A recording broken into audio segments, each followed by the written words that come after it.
Hello, thank you so much for joining me in this segment of what I hope to continually expand into an ongoing series of glimpses into portions of history which are lesser known, underappreciated, or either misunderstood or outright forgotten by many, if not most.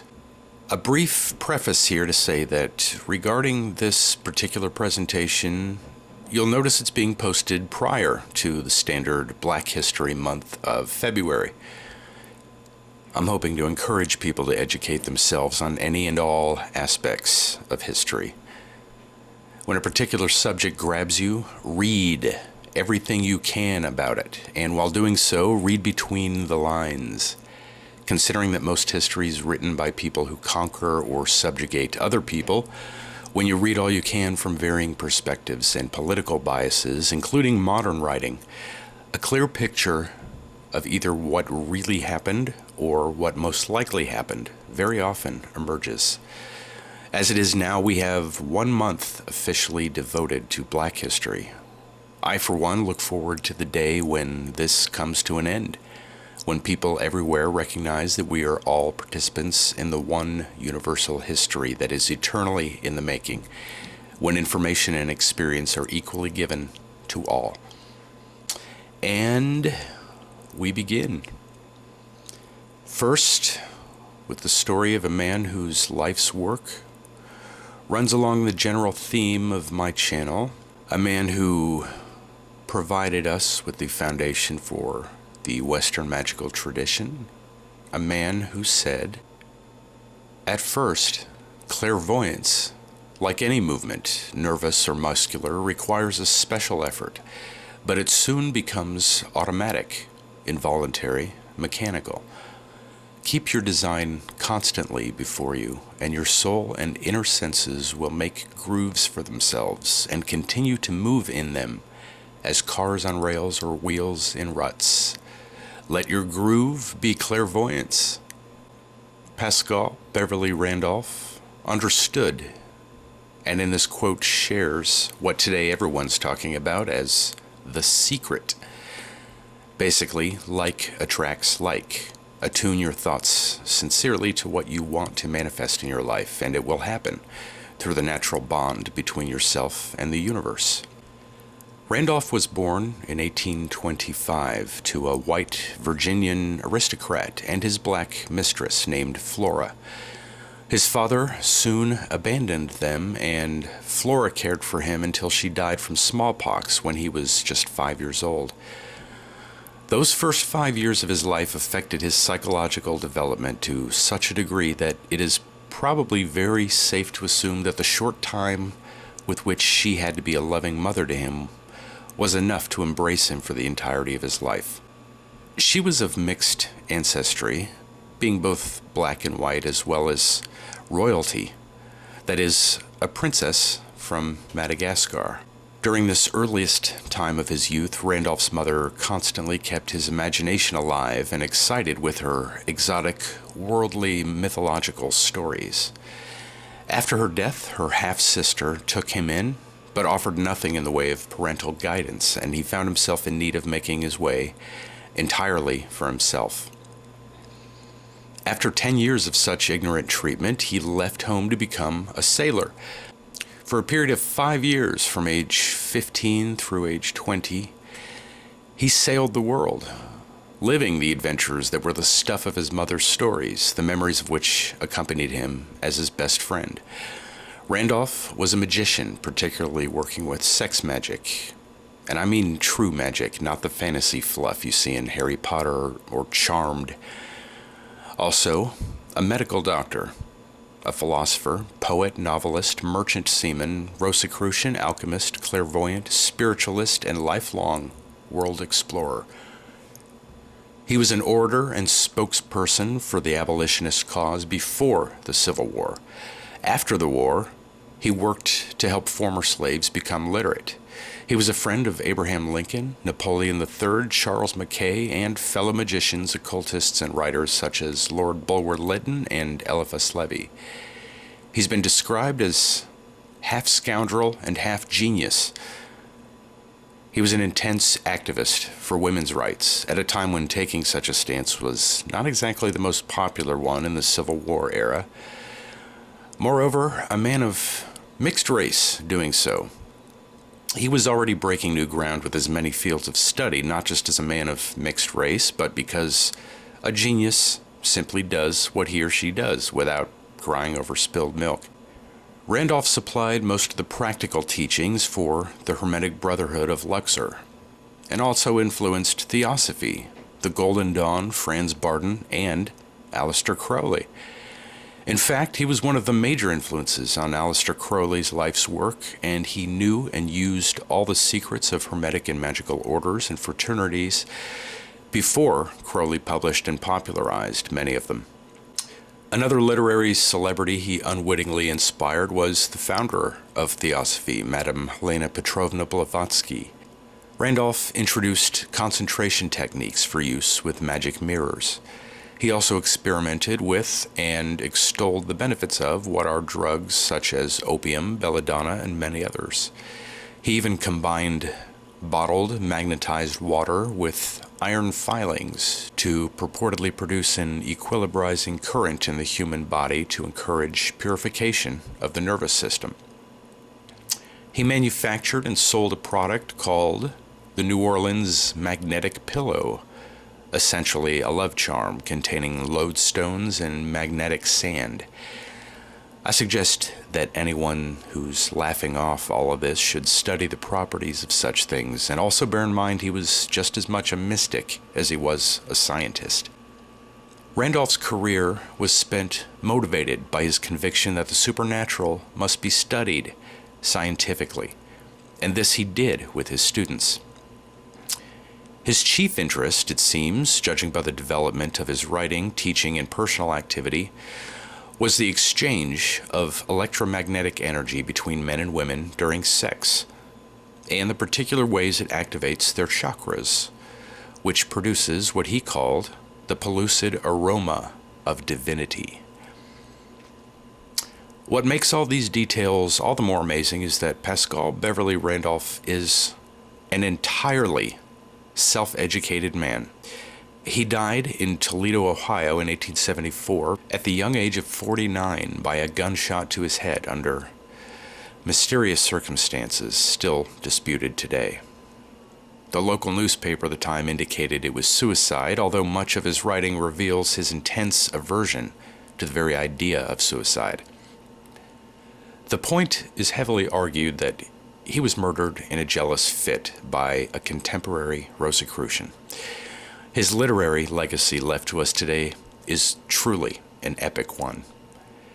The man's personal motto was, "Try."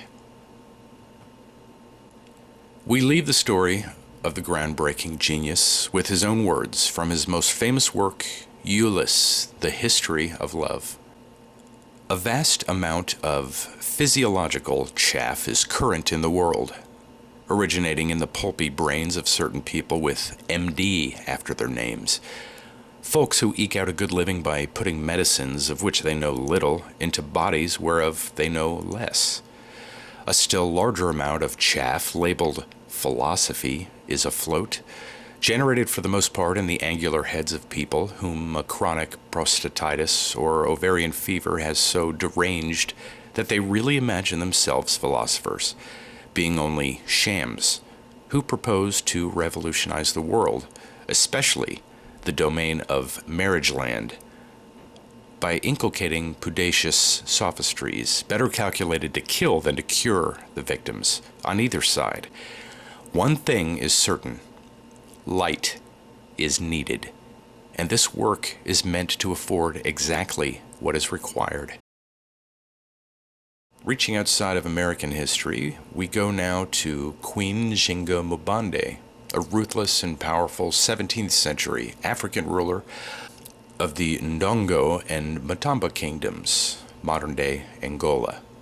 Nzinga fearlessly and cleverly fought for the freedom and stature of her kingdoms against the Portuguese, who were colonizing the area at the time. Around the turn of the 17th century, the independent kingdoms and states of the Central African coast were threatened by Portuguese attempts to colonize Luanda. Luanda, today the capital of Angola, was founded in 1576. Portugal sought to colonize the region in order to control the trade in African slaves and attacked many of their old trading partners to further this goal. Unlike many other rulers at the time, Nzinga was able to adapt to these changing circumstances and fluctuations in power around her. By her own determination and refusal to give in to the Portuguese without a fight, she transformed her kingdom into a formidable commercial state on equal footing with the Portuguese colonies. In 1617, the new governor of Luanda began an aggressive campaign against the kingdom of Ndongo. His troops invaded the capital and forced King Nzinga Mbande, Nzinga's brother, to flee from the area. Thousands of Ndongo people were taken prisoner. The king sent his sister Nzinga Mbande to negotiate a peace treaty in 1621, which she did successfully. But Portugal did not honor the terms of the treaty, and King Nzinga Mbande committed suicide, leaving the kingdom to his sister Nzinga. As the new sovereign of Ndongo, Nzinga re-entered negotiations with the Portuguese. At the time, Ndongo was under attack from both the Portuguese and neighboring African aggressors.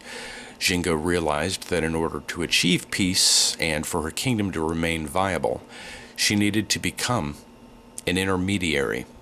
She allied Ndongo with Portugal and was baptized as Ana de Souza Nzinga Mbande, with the Portuguese colonial governor serving as her godfather. By doing this, she acquired a partner in her fight against her African enemies and ending Portuguese slave raiding in the kingdom. The new alliance didn't last very long, however. Portugal betrayed Ndongo in 1626, and Nzinga was forced to flee when war broke out. Nzinga took over as ruler of the nearby kingdom of Matamba, capturing Queen Mwango Matamba and routing her army. Nzinga then made Matamba her capital, joining it to the kingdom of Ndongo. To build up her kingdom's martial power, Nzinga offered sanctuary to runaway slaves and Portuguese-trained African soldiers. She stirred up rebellion among the people still left in Ndongo, now ruled by the Portuguese. She also reached out to the Dutch and invited them to join troops with her. She told the Dutch she would be happy to ally with them because of their justice and politeness, whereas the Portuguese were proud and haughty. Even their combined forces were not enough to drive the Portuguese out, however. And after retreating to Matamba again, Nzinga started to focus on developing Matamba as a trading power and the gateway to the Central African interior. By the time of Nzinga's death in 1661, at the age of 81, Matamba was on equal footing with the Portuguese colony. The Portuguese came to respect Queen Nzinga for her shrewdness and intransigence. With Nzinga's rule, Matamba became a powerful kingdom that long resisted Portuguese colonization attempts and was only integrated into Angola in the late 19th century. I am astounded. I cannot account for it. No one can. No one understands it. A St. Louis man uttered these words after watching Blind Tom Wiggins perform in concert in 1866. His mystification was by no means isolated. Few other performers on the 19th century stage aroused as much curiosity as Blind Tom Wiggins. Born a slave in Georgia in 1848, by the time he died in Hoboken in 1908, he was an international celebrity, and his name was a byword for inexplicable genius. From an early age, it was clear that Blind Tom possessed extraordinary musical gifts. He could imitate, either vocally or musically, any sound he heard. This, coupled with an encyclopedic memory and all-encompassing passion for music, meant that by the age of 16, he hovered somewhere between a respected concert pianist and glorified sideshow freak. For the following 40 years, he toured the length and breadth of North America, soaking up the sounds of the Civil War and Gilded Age, then baffling audiences with his astonishing gifts. During the tumultuous election campaign of 1860, for instance, he was taken to a political rally in support of Democratic presidential candidate Senator Stephen Douglas of Illinois. Tom heard his speech, and years after he would deliver this oration, capturing not only the senator's distinctive boom and mannerisms, but the crowd's heckles and cheers. Somehow he could recall the sensory snapshot of that moment with sparkling precision. One of his music teachers described how Tom, now a man in his 30s, learned Beethoven's Third Concerto to perfection in the space of an afternoon. He then stunned her by capping off the lesson by turning his back to the piano and playing the bass with his right hand and the treble with his left. Somehow Tom could separate the treble from the bass as if they were detached, self-contained streams that were independent of one another. Tom's gravity-defying acrobatics were also cause for much bewildered comment. He would routinely stand on one foot, his body bent forward and his back leg raised to form a T. Then he would leap. "It makes one giddy to see him make these circuits," noted one man. "He comes 6 inches of the wall but never hits it." Eccentric, ebullient, and hugely entertaining, 19th century audiences did not know what to make of Tom, but one thing was certain: the American stage had never seen anyone like him. Yet today, this remarkable pianist is virtually forgotten. His story comes as a surprise to many who consider themselves well-versed in African American history. After emancipation, he remained loyal to his master, electing to remain with him. Even at the height of his career, black newspaper editors kept him at arm's length, thinking him a buffoon who perpetuated negative stereotypes about the black race. Most damning of all, his most famous composition, The Battle of Manassas, tells the story of the great Confederate victory at Bull Run in April 1861. With a track record like this, little wonder some condemned Blind Tom to the ranks of Uncle Tom. But was Blind Tom really a Confederate stooge, or like the St. Louis man, was there something about him that American society did not understand?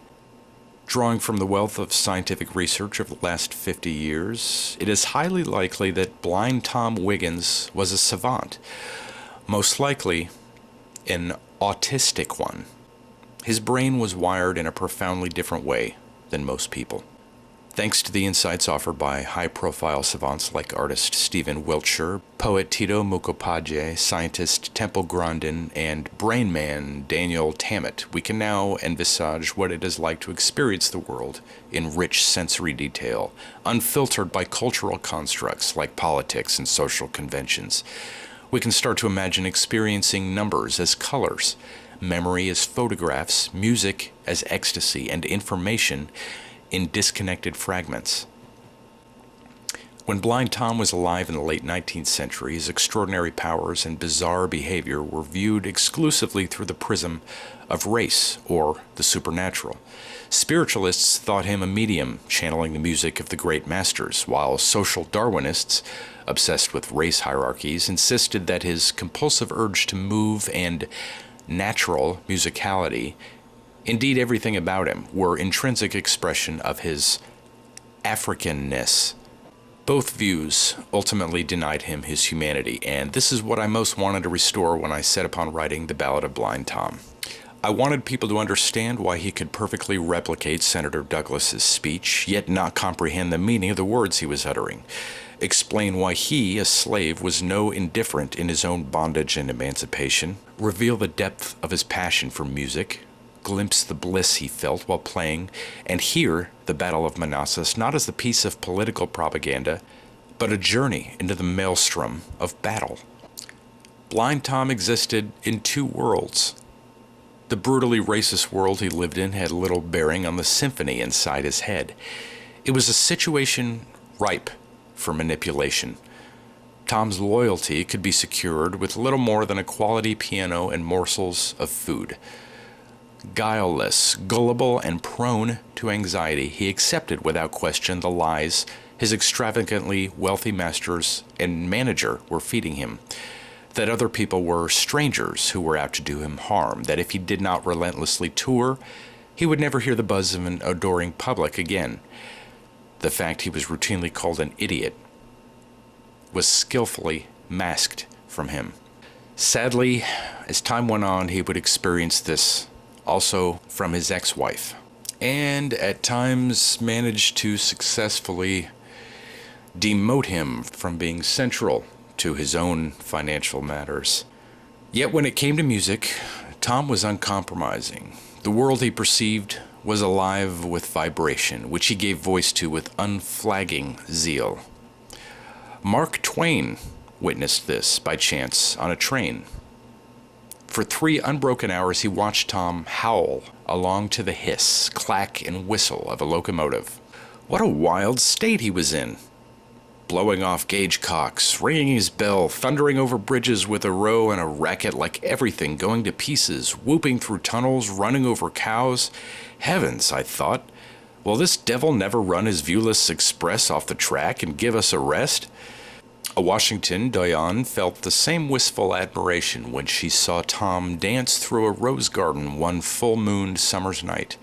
He then tumbled back to the piano to play something that the stars told him.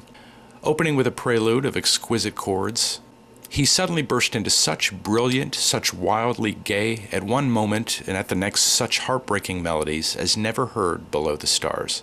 These are the abiding images of Tom, not of a man who was manipulated and scorned, but an engaged and passionate soul, who had a deep and joyful empathy with the sensory world.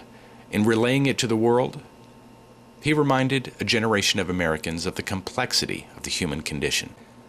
The following is my favorite anecdote about Tom, which I feel summarizes both his talents and personal charms. It's from a letter written in 1862 by a soldier in North Carolina. One of his most remarkable feats was the performance of 3 pieces of music at once. He played Fisher's hornpipe with one hand and Yankee Doodle with the other, and sang Dixie all at once. He also played a piece with his back to the piano and his hands inverted. At concerts, skeptics attempted to confirm if Tom's performance replications were mere trickery. Their challenge took the form of having Tom hear and repeat 2 new, uncirculated compositions. Tom did so perfectly. The audience challenge eventually became a regular feature of his concerts. I encourage everyone to visit Amazon.com who would like to hear samplings of his music, where you can find relatively recent recordings. Knowing a bit about the man's life enriches the appreciation of his songs, most of which were composed using the piano to mimic his purely audial perceptions of the language of nature.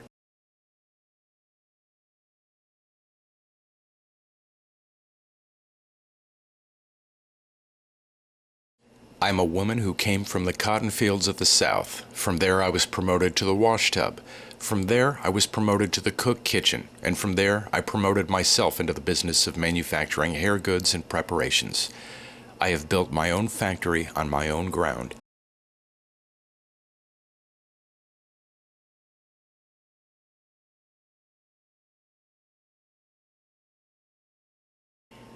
Madam C.J. Walker was born Sarah Breedlove in 1867, the first child in her family born into freedom after the signing of the Emancipation Proclamation.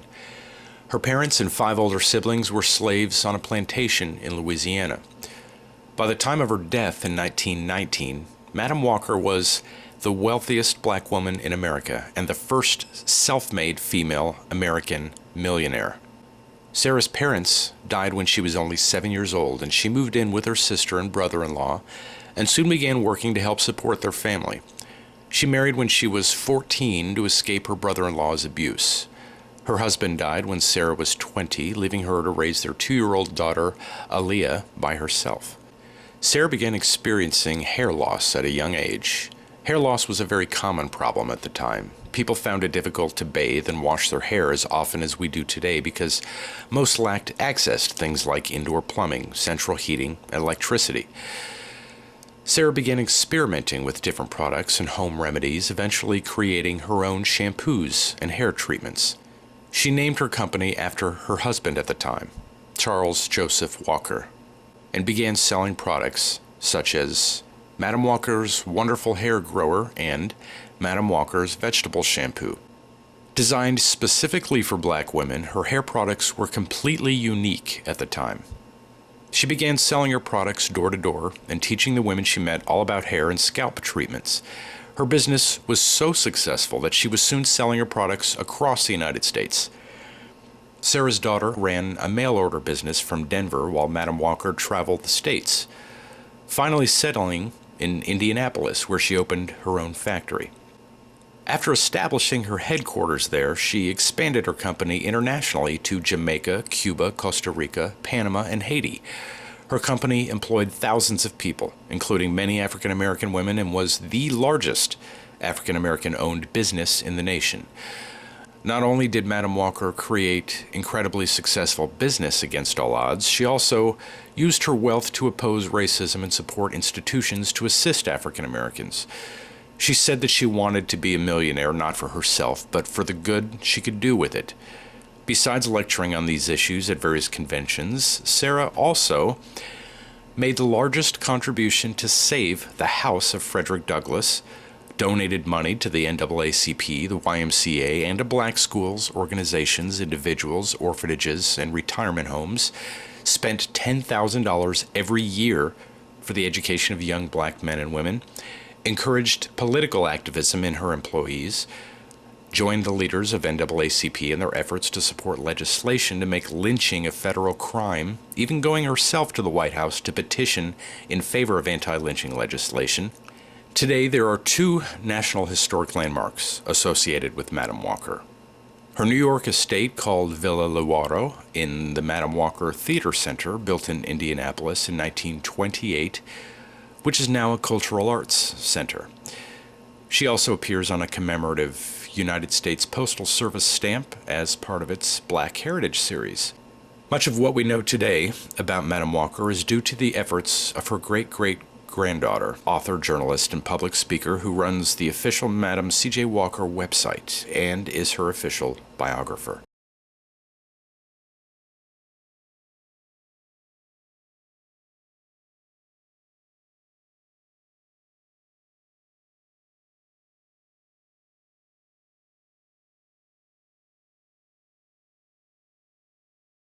Why beat around the bush? Bass Reeves was the badass of the American West. Truly a legend in his own time, for which there is ample testimony. Arkansas native Bass Reeves was one of the first black lawmen west of the Mississippi River, and quite possibly the first. As one of the most respected lawmen working in Indian Territory, he achieved legendary status for the number of criminals he captured. Bass Reeves was born a slave in Crawford County in July 1838. His owners, the William S. Reeves family, moved to Grayson County, Texas in 1846. During the Civil War, Bass became a fugitive slave and found refuge in Indian Territory, modern-day Oklahoma, among the Creek and Seminole Indians. It is widely believed that he served as a soldier with the Union Indian Home Guard regiments during the Civil War. After the Civil War, Reeves settled in Van Buren, Crawford County with his wife, Nellie Jenny, and children. On occasion, he would serve as a guide for deputy U.S. Marshals who worked out of the federal court at Fort Smith, Arkansas, into the Indian Territory. Reeves had boasted that he knew Indian Territory like a cook knows her own kitchen. And as a result of his skills and his knowledge of the territory, he was able to make substantial money as a scout and tracker for peace officers. He was familiar with and fluently spoke many Indian languages. In 1875, the so-called hanging judge, Isaac C. Parker, became the federal judge for the Western District of Arkansas, which had jurisdiction over Indian Territory. This court had moved to Fort Smith, Sebastian County. In 1875, Reeves was hired as a commissioned deputy U.S. Marshal. When Reeves began writing for Judge Parker, the jurisdiction covered more than 75,000 square miles. The deputies from Fort Smith rode west to Fort Reno, Fort Sill, and Anadarko, a round trip of more than 800 miles. He worked for 32 years as a deputy marshal in the Indian Territory. He was the only deputy to begin with Parker's Court and work until Oklahoma statehood in 1907. Standing 6 feet 2 inches tall and weighing 180 pounds, he became a celebrity during his lifetime in the Indian Territory. He could shoot a pistol or rifle accurately with both hands. Settlers said Reeves could whip any two men with his bare hands. Reeves became a legend during his lifetime for his ability to catch criminals under trying circumstances. He brought fugitives by the dozen into the Fort Smith federal jail. Reeves said the largest number of outlaws he ever caught at one time was 19 horse thieves he captured near Fort Sill, Oklahoma. The Chickasaw Enterprise, on November 28, 1901, reported that Bass Reeves had arrested more than 3,000 men and women for violating federal laws in the territory. The noted female outlaw, Belle Starr, turned herself in at Fort Smith when she found out Reeves had the warrant for her arrest. In 1887, Reeves was tried for murder for the shooting of his trail cook, but he was found innocent. In 1890, Reeves arrested the notorious Seminole outlaw Greenleaf, who had been on the run for 18 years without capture and had murdered several people. The same year, Reeves went after the famous Cherokee outlaw Ned Christie. Reeves and his posse burned Christie's cabin, but he eluded capture. In 1893, Reeves was transferred to the East Texas Federal Court at Paris, Texas. He was stationed at Calvin in the Choctaw Nation and took his prisoners to the federal commissioner at Pauls Valley in the Chickasaw Nation. While working for the Paris court, Reeves broke up the Tom Story gang of horse thieves that operated in the Red River Valley. In 1897, Reeves was transferred to the Muskogee Federal Court in Indian Territory. Reeves remarried in 1900 to Winnie Sumter, as his first wife had died in Fort Smith in 1896. The greatest testimony to his devotion to duty was the fact that he brought his own son, Benny, in for murder once he received the warrant. Benny was convicted and sent to the federal prison in Leavenworth, Kansas. In 1907, he became a city policeman for Muskogee. He died of Bright's disease on January 12, 1910. On May 26, 2012, a bronze statue depicting Reeves on a horse riding west was dedicated in Fort Smith's Pendergraft Park. The statue, which was designed by sculptor Harold T. Holden and cost more than $300,000, was paid for by donations to the Bass Reeves Legacy Initiative.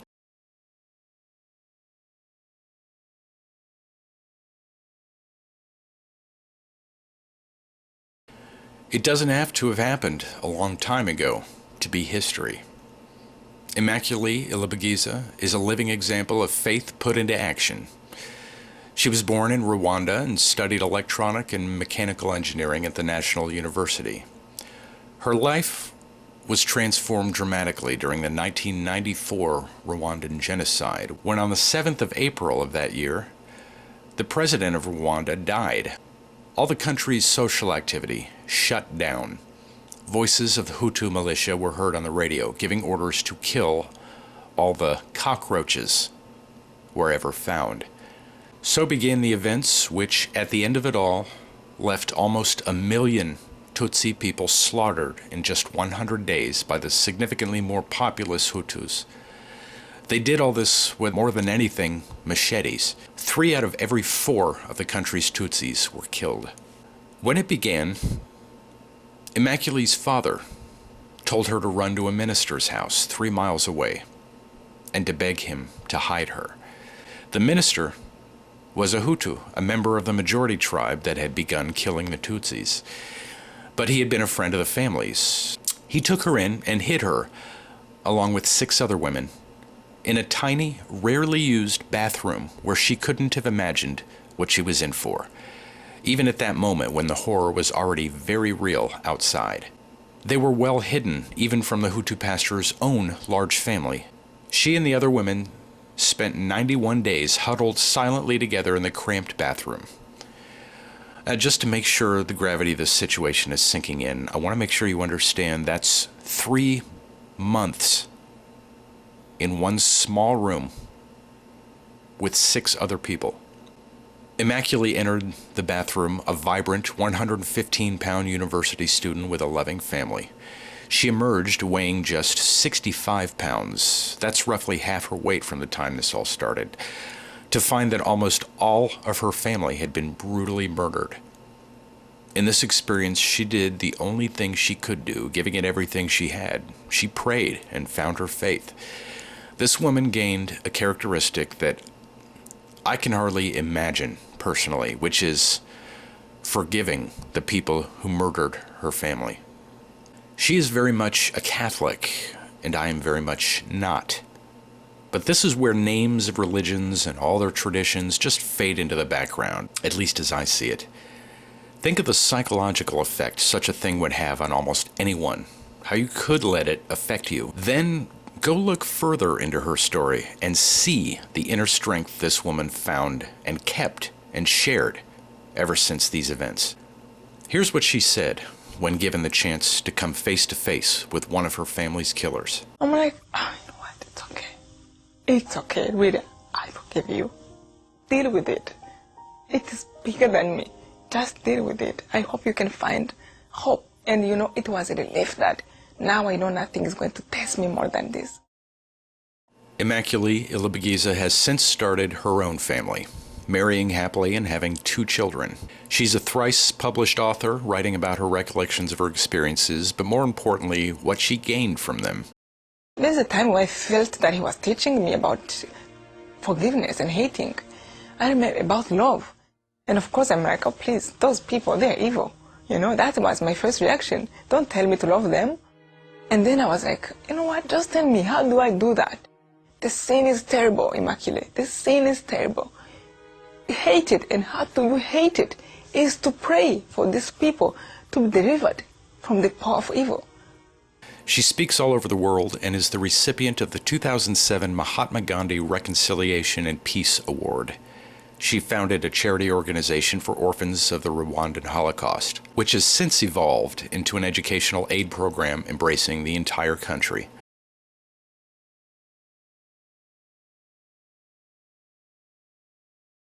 I can remember this. I swear. I'm like, I'm falling in love with God. It felt like I had all I wanted in life. That time was thanking God, where you feel every cell in your body is responding to God's love. And this time I was asking God, tell me what you want me to do. I would just do it.